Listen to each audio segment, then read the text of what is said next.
মিজানুর রহমান আজহারী সময়ের সবচেয়ে জনপ্রিয় ইসলামিক স্কলার তিনি। শুধু জনপ্রিয়তাই নয়, অন্য যে কোনো আলেম থেকে তার গ্রহণযোগ্যতাও বেশি।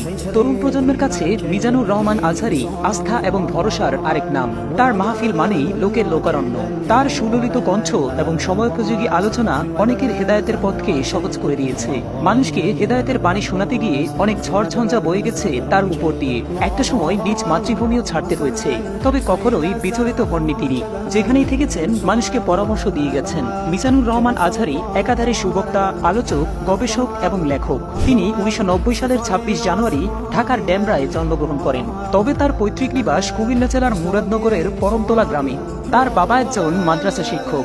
আজহারী শিক্ষাজীবন শুরু হয় ঢাকার ডেমরায় অবস্থিত দারুল জান্নাত সিদ্দিকিয়া কামিল মাদ্রাসা থেকে। এখান থেকে 2004 সালে তিনি দাখিল পরীক্ষায় জিপিএ 5 পেয়ে উত্তীর্ণ হন।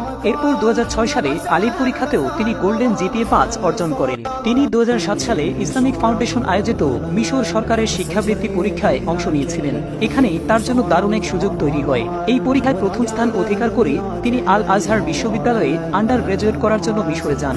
সেখান থেকে ডিপার্টমেন্ট অফ তাফসির অ্যান্ড কুরআনিক সায়েন্স থেকে তিনি 2012 সালে শতকরা 80% সিজিপিএ নিয়ে অনার্সে উত্তীর্ণ হন।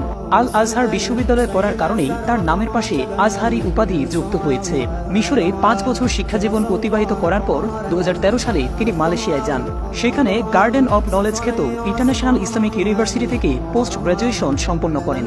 এরপর মালয়েশিয়া ইন্টারন্যাশনাল ইসলামিক ইউনিভার্সিটি থেকে MSL এবং পিএইচডি করার সিদ্ধান্ত নেন। সেই লক্ষ্যে 2016 সালের মধ্যে তিনি MFL সম্পন্ন করেন। তার গবেষণার বিষয় ছিল human embryology in the holy Quran. তারপর একই বিশ্ববিদ্যালয় থেকে তিনি পিএইচডি প্রার্থী হিসেবে মনোনীত হন।